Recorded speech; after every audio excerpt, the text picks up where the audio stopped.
हलचल से भरे शहर के वस्त में दो अजनबी एक बरसाती दोपहर को रास्ते से गुजरे। सारा, रोजमर्रा के लम्हात में खूबसूरती को कैद करने का शौक रखने वाली एक बासलाहियत फनकार ने खुद को एक अजीब व गरीब काफ़ी शॉप में पनाह ढूंढते हुए पाया। कमरे के इस पार रेयान शहर में छिपे हुए जवाहरात की तलाश के लिए एक सरशार मामार अपने खाकों में मग्न था। उनकी आंखें आपस में मिलें एक फौरी ताल्लुक को जन्म दे रहा था जिसे नज़रअंदाज नहीं किया जा सकता था। जब उन्होंने शर्मीली मुस्कुराहटों और आरामदा गुफ्तगू का तबादला किया तो उन्होंने आर्ट, फ़न तामीर और ज़िंदगी की सादा खुशियों के लिए मुश्तरका मोहब्बत दरियाफ़त की। हर गुज़रते दिन के साथ उनका बांड मजबूत होता गया। हंसी, महम जुई और दिल्ली लम्हात से भरा एक खूबसूरत रोमांस में खलता गया।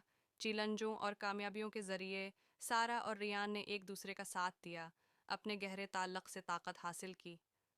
चाहे शहर की सड़कों पर हाथ जोड़कर टहलना हो या सारा के आरामदा सटाडियों में प्रस्कून लम्हात बांटना हो, इनकी मोहब्बत सिर्फ पनपती ही रही। आखिर में उन्होंने महसूस किया कि मोहब्बत अजीम इशारों या गैर मामूली नुमाइशों के बारे में नहीं है।